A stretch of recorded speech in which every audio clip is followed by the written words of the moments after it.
Welcome back to Beyond the Big Screen as Mustache Chris and I wind our way through the Mafia on film and in real life. Today, we are going to take a deep dive into a piece of Mafia history that doesn't often come up as one of the big stories of the Mafia.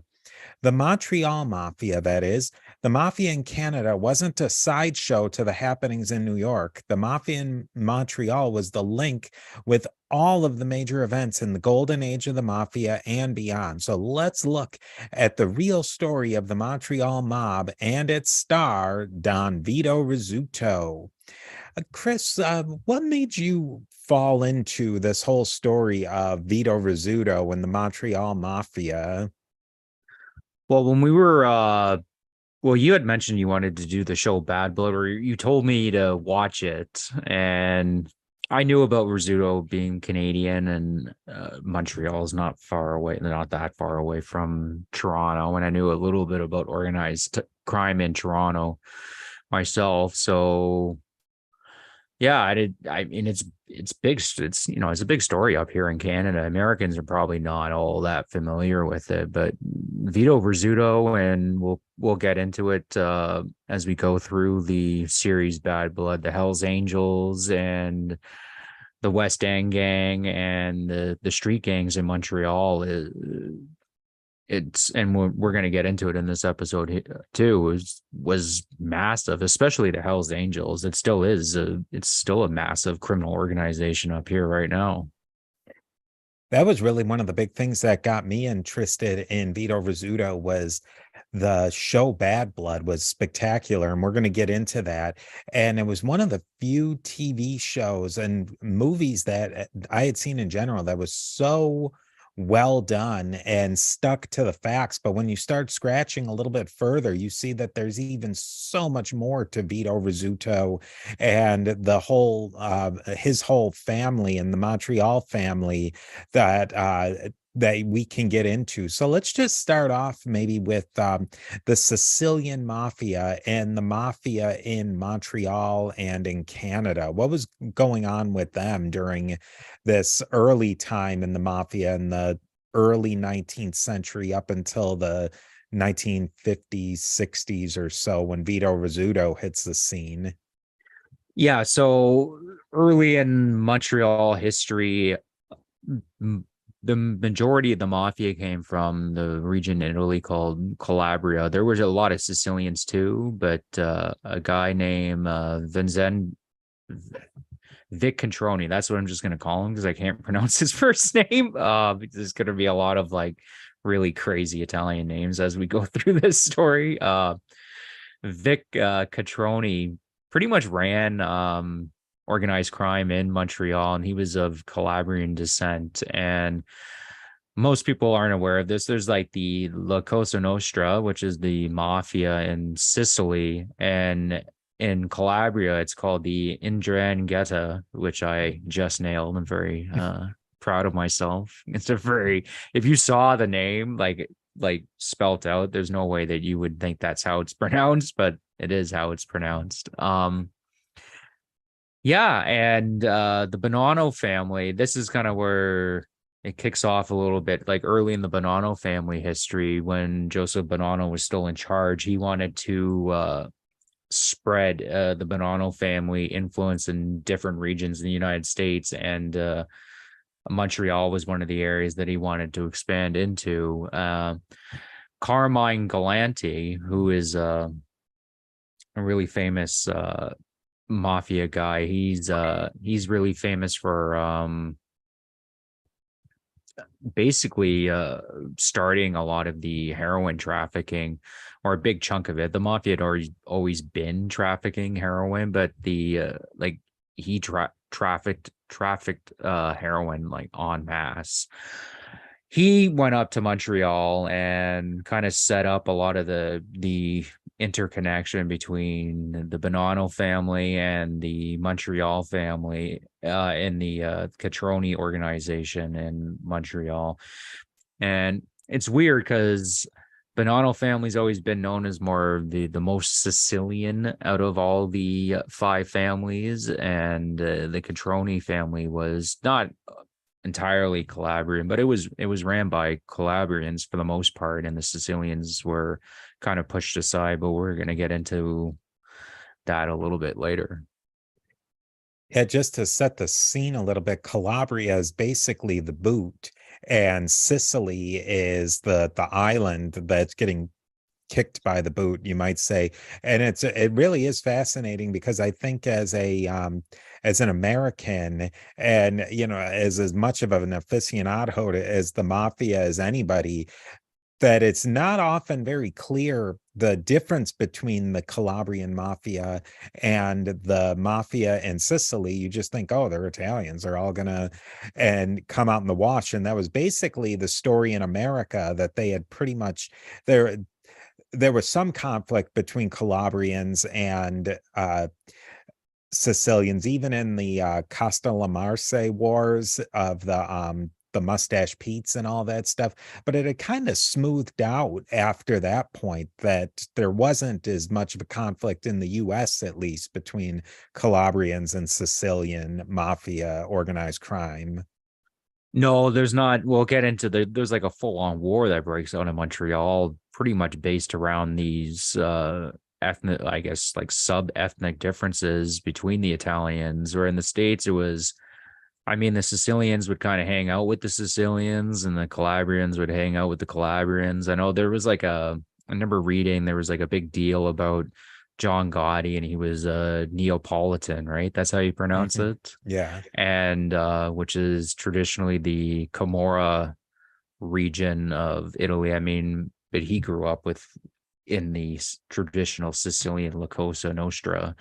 But yeah, there was a lot of Sicilians that were not very happy that he ended up becoming like a boss because of this, right? It was more petty squabbles in the States, where in the Montreal it's going to break out into full on war.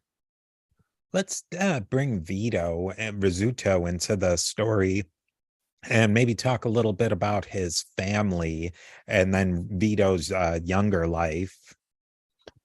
Yeah, so Vito was born in Heracula. I can't pronounce the town's name. It starts with a C. Can you give it a shot? Oh, Cat- Arac Araclia Catholica, or Yeah. Catholica Araclia. Either, I think it's Catholica Iracula, and it's a Sicilian city that it sounds like it's a little bit of a off the beaten path, but that seems to be where more of the hardcore mafia came from, was not the big city, but kind of these more bumpkin towns, you might call them. Yeah, from my understanding, a lot of mafia guys came out of this particular town, which I believe is only has a population of like 6,000 people or something like that. It's when you think of like picturesque, beautiful Sicily or Italy, this town represents it basically. Um, yeah, but him and his so they moved to, I think they stopped off in Nova Scotia for a little bit and then they immediately went to Montreal. There's just a little more backstory. Niccolo, who's Vito's father, he married into pretty much mob royalty back in Sicily. Mano, I believe his name was. So Vito was basically born into the mafia. Also, didn't that there was those clans and they all intermixed with each other. There was maybe six families that had come out of that part of Sicily, those a couple of villages surrounded around Cattolica Heraclea, and they all interbred and intermarried together, and that tightened up all their ties together as a organized crime family. Yeah, and they carried it over to Montreal too, this idea of, family first, family comes first, blood's important, where like as you pointed out, the with the American mafia wasn't as much emphasis on blood ties.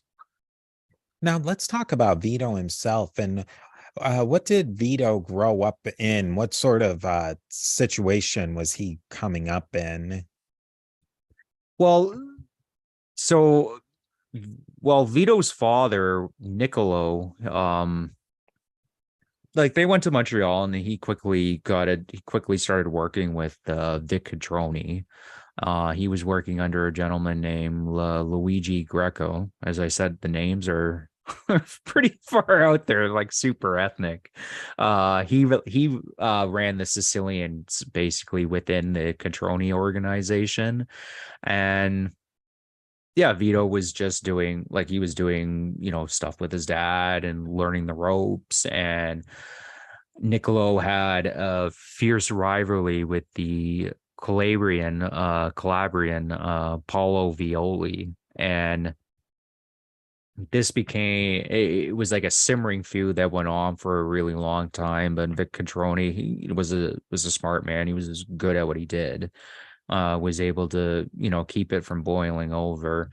But Vic Controni got sick, and it was basically who was going to be left to run the day-to-day operations of organized crime in Montreal. And it came down to Niccolo and Paolo Violi. And, Vic Controni, I understandably went with the Calabrian, and Niccolo did not like this. Obviously, the Rizzuto family and the Sicilians, they looked down on the Calabrians. They thought these guys are like second class gangsters. I'm not taking orders from these guys. And Niccolo with Rizzuto and the extended Rizzuto clan just started doing their own thing. Weren't telling anybody what they were doing. They were doing their own side jobs. And as we've gone in with the previous mafia episodes, that's a big no-no. Like the structure is almost kind of like a Roman army, right? Like you can't just ignore the general and not tell the general what you're doing. And what ended up happening is Paulo Violi saw that there was probably a war was going to break out very soon. He went to the Bonanno family to ask for more soldiers. They said no, that's not going to happen. So they tried one last ditch effort where they sat down and tried to hash out their differences, and that didn't work. That didn't really work out. So Niccolo took himself and the rest of his family down to Venezuela. It's interesting to me too that, and for a lot of these mafia guys, the Sicilians, Canada was almost a consolation prize for a lot of them. They couldn't actually emigrate into the US, so Canada was the next best place for them. Yeah, and I think with the Rizzutos, because of Nick's, I think it was his grandfather had originally immigrated to the United States, and we're not going to get into a ton of details about that, but it did not work out well for him. He ended up getting, I think it was like beaten with baseball bats and buried underneath a tree. And they only found his body because there was some storm that ripped out a tree, and then like you just never hear about him after. Also, it's really fascinating that in the turf struggles in Canada, Toronto was under Buffalo, New York's control, the mafia out of Buffalo, New York, and Montreal was sort of a gray zone. Buffalo had some interests in there, New York had some interests, and it really wasn't until Vito stepped up that it more or less integrated into the greater mafia of the time. Yeah, I would say at this point that we're talking about, like the Montreal area, I would say is like it's an offshoot of the Bonanno family. That changes later, but right now I would say that not nowadays, but the time we're talking is this is Bonanno turf. We also have to mention that in all of the big things that were going on, like the Appalachian Conference and a ton of other stuff, some of these guys like Vic Catroni, they're right in the middle of all of it. Yeah, I don't think like, and people don't really understand like what an important part Montreal was to the entire system that was going on down in New York. Like, not to don't, at this point, like the Montreal family is small potatoes in comparison to the five families in New York. But like Montreal was crucial in terms of trafficking drugs, because the drugs would stop in Montreal. This is where Carmine Galante saw like, oh, this is how we're going to make a fortune. The drugs would stop in Montreal, and then they would go from Montreal and then they would go to New York.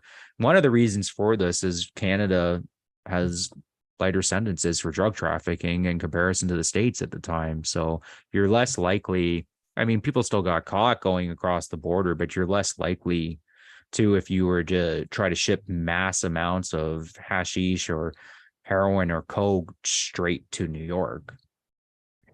That is a really interesting point, and it was those connections that the Sicilians had to Marseille, the French connection to Sicily. It was just a, funnel of drugs that were going from Sicily and points east to France and then straight into Montreal, and it was just a cash register. And this is all way before anything with the Colombians and anything like that coming up from South America, even though that would start developing at this time. Yeah, when the with the Rizzuto clan, a lot of the drug connections happen. You would think like having a fleet of Venezuela would be, oh, like, the Rizzutos are down, but it was probably one of the better things to happen to the family and their mafia, because this is where Niccolo Rizzuto starts making all the serious drug connections with the Caruana clan, who were a Sicilian family that had spread out into Venezuela and basically ran a drug cartel from there. And this is where Niccolo made all the connections that pretty much lasted until the Rizzuto family's demise. What's the rise of A, how does Niccolo get back into the game after being he has to go into more or less hiding in Venezuela, but then he comes back. How did the Rizzutos get back into Montreal and come out on top?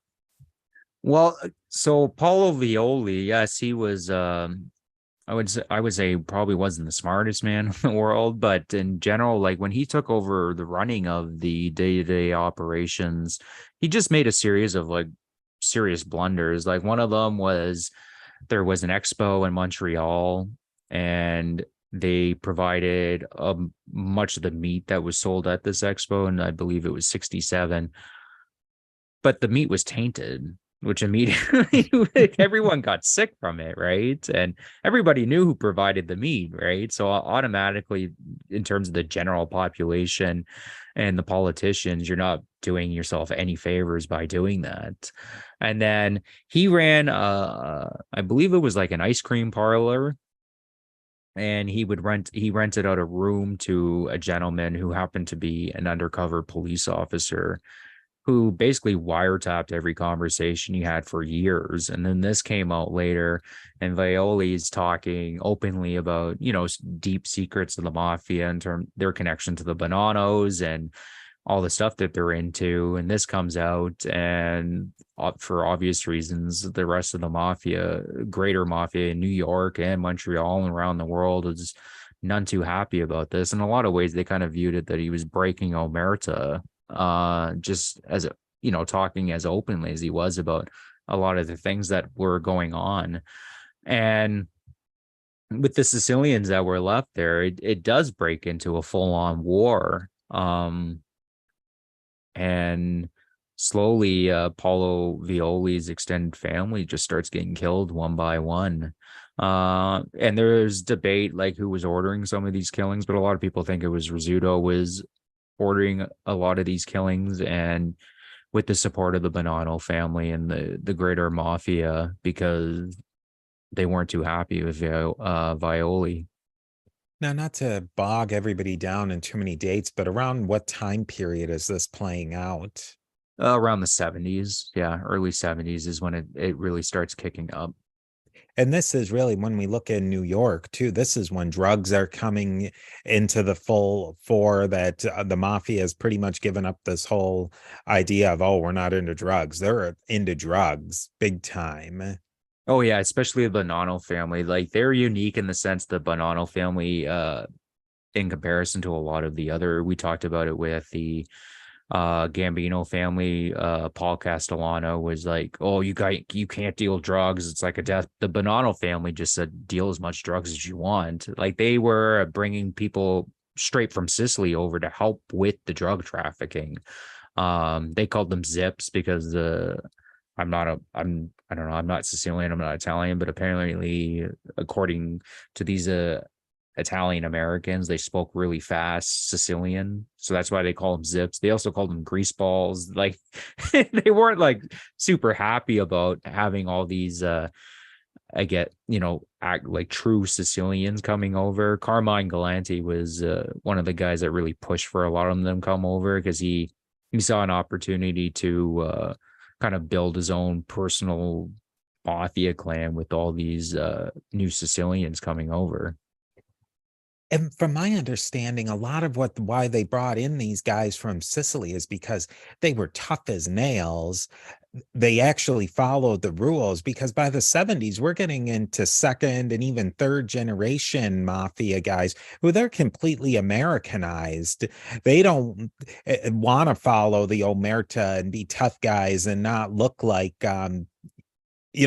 peasants. They want to drive big old Cadillacs and wear fancy suits and show off and then not get their hands as dirty as the Sicilians are coming in.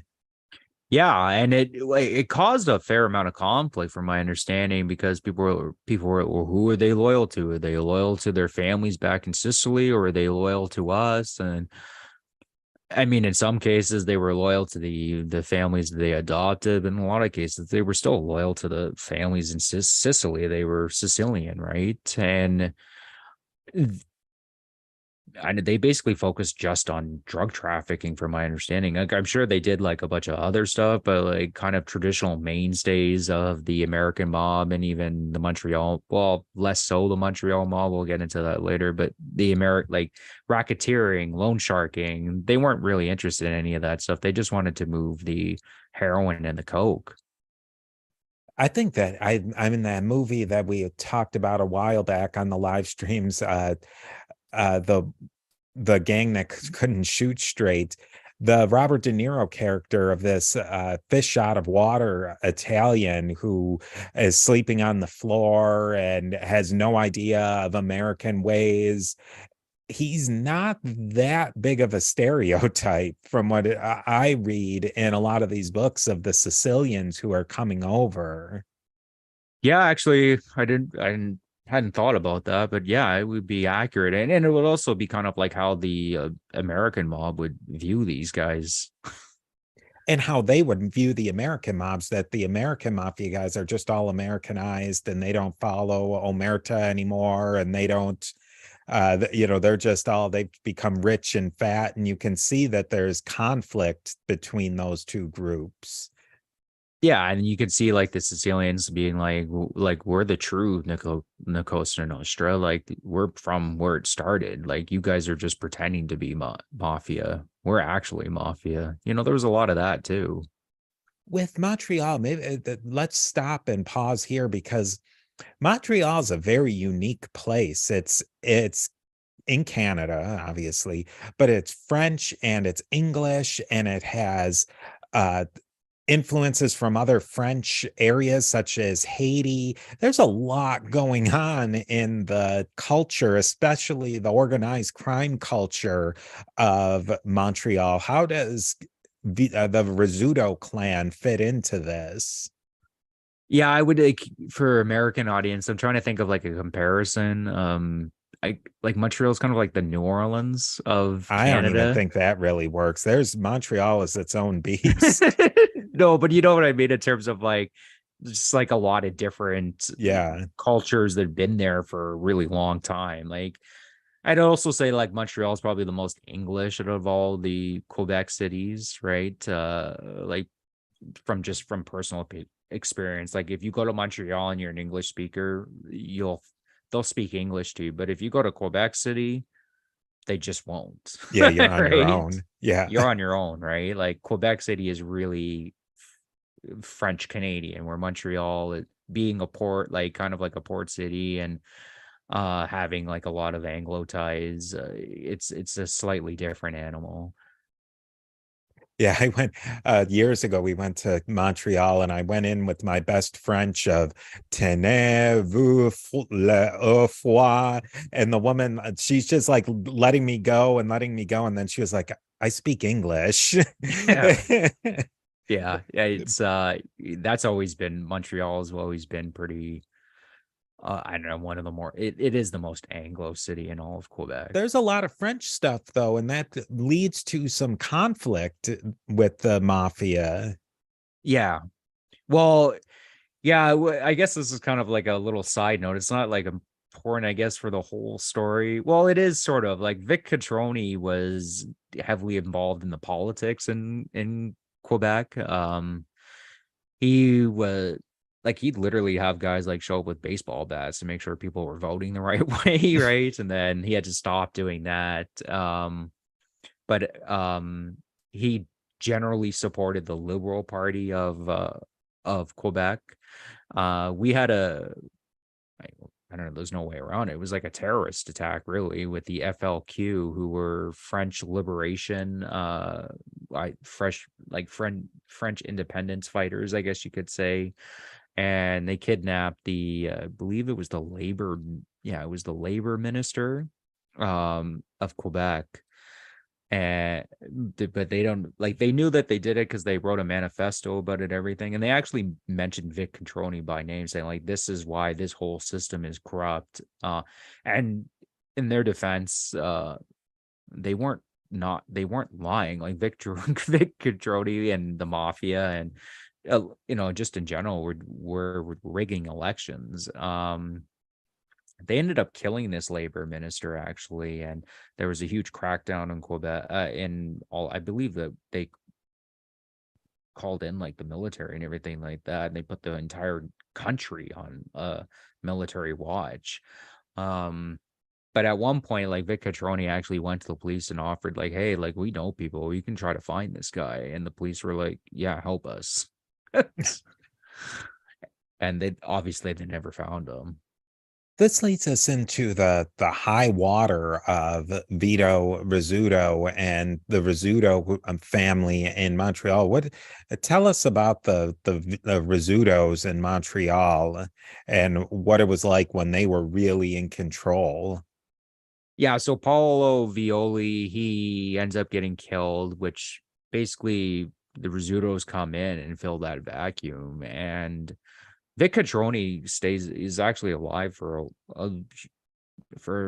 quite some time after this. But basically, yeah, the Rizzutos come in and Nick Rizzuto, Vito's dad, basically lets Vito start running the day-to-day operations as he sees that his son's better at it than he is, right? And Vito starts immediately kicking into trafficking tons and tons and tons of drugs. It basically has an entire monopoly on drug trafficking in Montreal and much of the nation. How does that affect the and how does the Montreal mafia at this point fit in with New York and the larger mafia scene? They're on the rise for sure, right? At this point, but they're still part of the Bonanno family, right? They're still kind of an offshoot of the Bonanno family. But they're definitely on the rise. Like at one point, yeah, I mean, Vito almost gets caught, shipping, I believe it was 16 tons of hashish. 16 tons. He ends up getting off on the charges, he gets the nickname the Canadian Teflon Don, which kind of drives me nuts. We should have just gave him a different name instead of copying the Americans. What does now eventually Vito gets involved in a lot of stuff in New York and he even gets brought up on charges in the US. What happens with that? Oh, so yeah, the internal conflict in the Bonanno family, which is, I think we've mentioned this before. The Bonanno family's always been kind of one of the crazier families in terms of just internal conflict and civil wars breaking out and like capos going rogue. And so how do you pronounce his name? The head of the starts with an R. Oh, I don't Ristelli. know. Oh yeah, that I am not sure how I you would believe pronounce that. I believe it's Ristelli. Like there's a lot, these Italian names are crazy. Like just like reading them and saying them, it's just like, oh my God, it's all so Italian. Ristelli, he ends up going to jail, or he's going to go to jail, and these three capos see an opportunity that they're gonna, take over the Bonanno family. But Joe Massino, who is a famous mafia guy, he's actually known as the last Godfather, the last Don, decides that he's going to stay loyal to Rosselli because he's going to inherit the Bonanno family by doing this. And they ask Vito to take part of the execution of these three Bonanno family capos. And what happens? Well, they show up, and George from Canada, or George Shasha, who was part of the Bonanno family, sets it up and tells the Vito and the two other guys to stay in the closet. And you'll see when I run my hands through my hair, come out and start shooting, and they shoot them. They kill them all. And there's a connection there, but if I'm not mistaken, between Donnie Brasco, which we'll get to at some point, where Sonny Red, he was one of the people who got whacked in that big hit. Yeah, it's depicted in the movie Donnie Brasco. It's not accurate to how this shooting went down, but it's a pretty famous scene that was depicted in that movie. And it's brutal. It's But I'm but sure it's like the actual events were brutal too. But I think it's they really took a lot of liberties with the Donnie Brasco one. Yeah. I don't think they portrayed Vito Rizzuto at all No, in it was Donnie just Brasco, or no mention of him whatsoever. no mention of them. It doesn't take place at a restaurant either. It takes place in a basement. I don't know really why. I mean, the scene is cool in the movie, but I don't really understand why they added that scene in the movie. But I mean, it works in the movie. Yeah, it would have been cool to get, and I will definitely address that more so uh, without getting too far off a field, because we could go off in a million different directions. But let's get back to Vito. Now, Vito winds up catching some serious time in the US in jail. What happens there? Oh yeah, so we're skipping. Yeah, okay. So he does those murders, and he goes up pretty high in the Bonanno family, obviously, right? Pretty much saved the family. And during this whole time, he's dealing drugs, he's doing loan sharking, he's getting involved in construction. Vito he's getting his fingers in everything in Montreal. The and is slowly becoming more and more independent from the Bonanno family. From my understanding, I believe it up until like later on or what have you, he was still sending a little bit of tribute to the Bonanno family, but it gets to the point where um the Rizzuto family is probably more powerful than any of the New York families, because a lot of the New York families, they got busted, right? When John Gotti went down, they all just started falling like a house of cards because everyone just started talking. They didn't really have this problem in Canada. Very rarely were people getting caught. So yeah, so just to set up to the getting to this point, somebody in the Bonanno family, good looking Sal, turns informant and says that Vito was part of the murders of these three capos. And yeah, he ends up getting charged with these murders, which is kind of, it's funny because the Canadian government tried tons of different ways to charge Vito with something, and they couldn't do it. And it was ended up actually being the Americans that charged Vito. Then Vito gets a serious prison sentence. What happens in Montreal when he's in the can? Yeah, so Vito ends up having to go to a supermax prison in Colorado. I'm trying to remember Is it the Florence? I think it might have Florence, been. yes. That's And what it did. I think Gotti wound up going there, and that's so a couple of the really big names of criminal justice have gone through Florence Supermax. Yeah, from my understanding, it's like for the worst of worst, right? Like if Hannibal Lecter was a real person and terrorists, and it- it's really rough from my understanding. Like it's not a good time at all. Yeah, he ends up going there. I believe it was 5 years he was there for. And as soon as Vito leaves, the all just basically all hell breaks loose. There's power struggles. I think at one point, like there was a French Canadian, Renard Desjardins. That's my attempt at trying to sound French. It was kind of like running the thing for a bit. But like Vito's son gets killed, his father gets killed. Um, the Hells Angels start fighting the Rock Machine, which is during all of this, there's a huge biker war going on, right? And Vito's trying to manage all of this. The best way I'm trying to think of like a comparison, like Vito is like the consummate like politician in a sense. He set up this system where everyone was kind of all working together. So like the Sicilians were responsible for getting the drugs there. The Hells Angels were kind of responsible for distributing the drugs throughout all the gangs. And like the Haitians predominantly, but it wasn't just Haitians, but the street gangs were responsible for just actually, getting the product to the customer, like the street stuff. And everyone was kind of happy with this arrangement for the most part because everyone was getting a cut of the pie. And I mean, the Rizzutos were obviously the most happy because they were making the most amount of money and they were taking the least amount of risk. But once Vito goes out of that picture, it all just kind of collapses. These different gangs, obviously gangs are jealous and they want more power.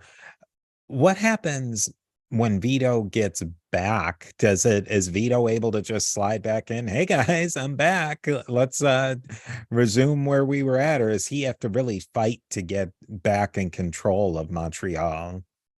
Well, he comes back and I mean, this is what makes the story so fascinating because it almost seems like something out of a John Wick movie. Like he comes back and he hangs out in Toronto for I believe it's a month, and then he goes back to Montreal and comes to the conclusion. It's like, you know what? I don't even care about the money anymore. I just want revenge for all the people that just let this happen, and my son dying and my father getting killed.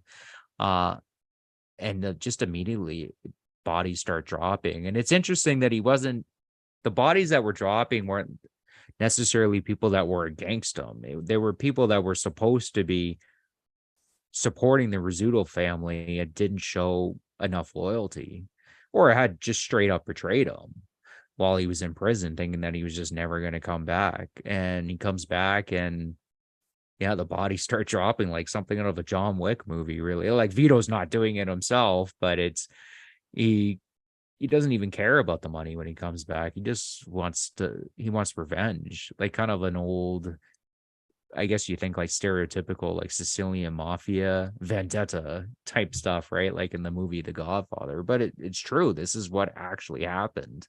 And And we don't know what would happen. We don't know how far he could have gone. Maybe he could have taken over Montreal again, but he ended up succumbing to, I believe it was lung cancer. He was a lifelong smoker. that's what's crazy is he dies, Vito dies of natural causes, or at least there were some rumors floating around that he may have been poisoned or something, but by all accounts it was a natural causes, and he was pretty young at the time, 67 I want to say. And it would have been interesting to have seen if he had lived a little bit longer, what he could have done. But in the aftermath, there's no what if in this situation. Montreal just completely, it goes from organized crime to a disaster.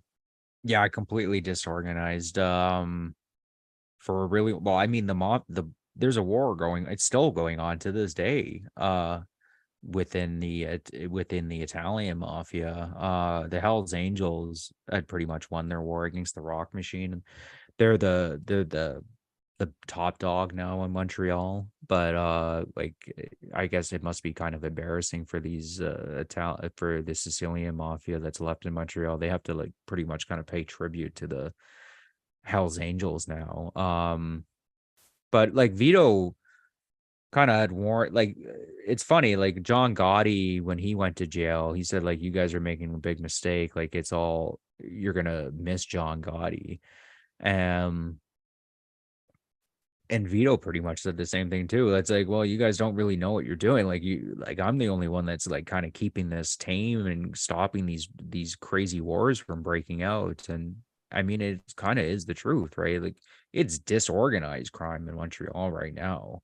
Um, and then especially when the five families went down in New York, it a lot of low end crime, like people holding up liquor stores and stuff of that nature, and old ladies getting their purses robbed, that's broke out too. That is one thing that you can't, there's always unintended consequences. And I think there's always this idea with the law enforcement that if we take out the top guy, then everything else is just it's going to be utopia, no crime on the streets. And they ignore that they're just causing power vacuums that is going to cause even more violence. And I really don't think they look at it that way.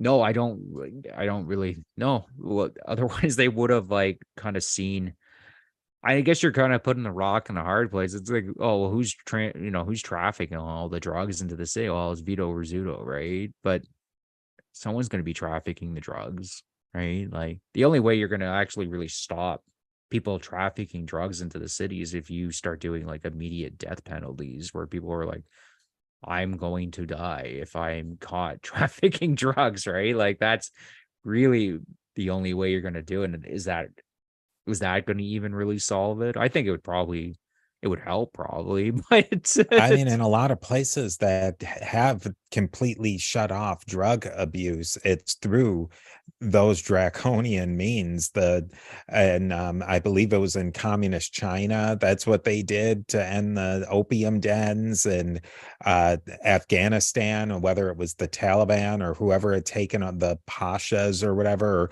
if they wanted to stop it, you had to pretty much kill everyone. And obviously living in Western liberal democracies, that's not going to fly. And it's also not going to fly just busting up street dealers and then letting the silk tie types off.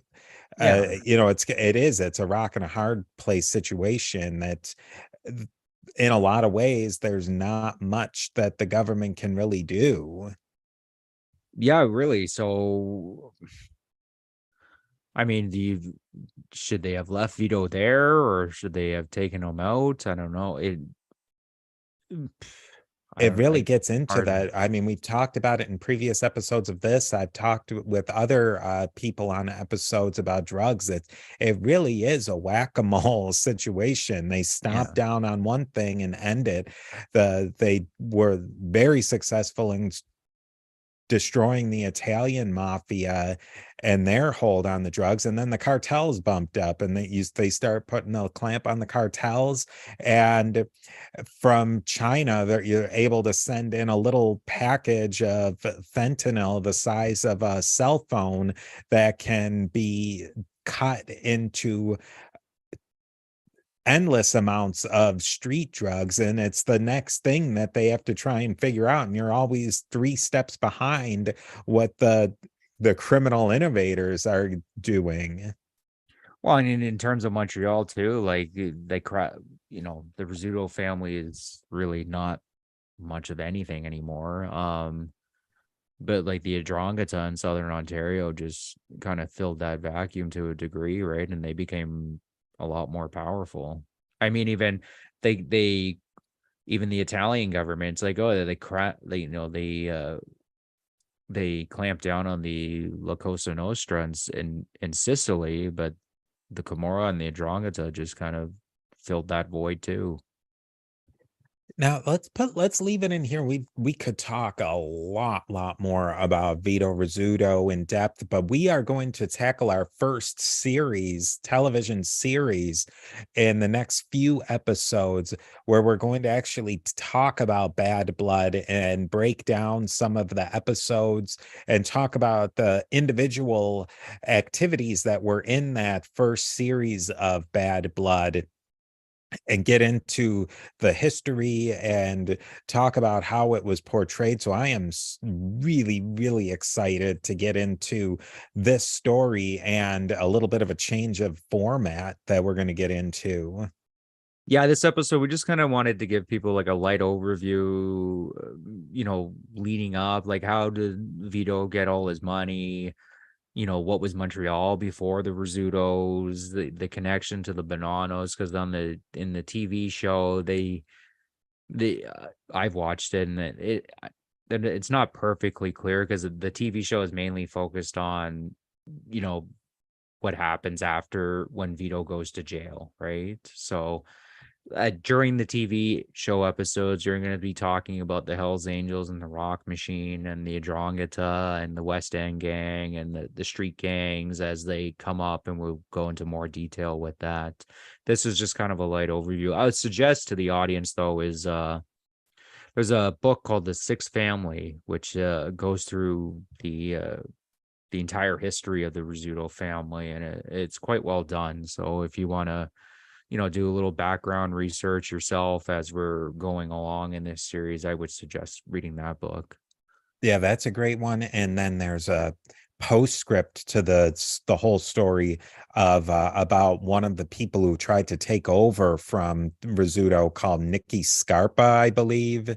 And that's a really good book if you want to get ahead of the game and see what happens after Rizzuto. But I want to thank everybody for listening. Send in your questions, your comments. We love to hear your iTunes reviews, so send those in. 5-star or better than others. But thank you again. Send in your questions, your comments, and your feedback. And if you have any ideas, we would love to hear them. So we will talk to you next time.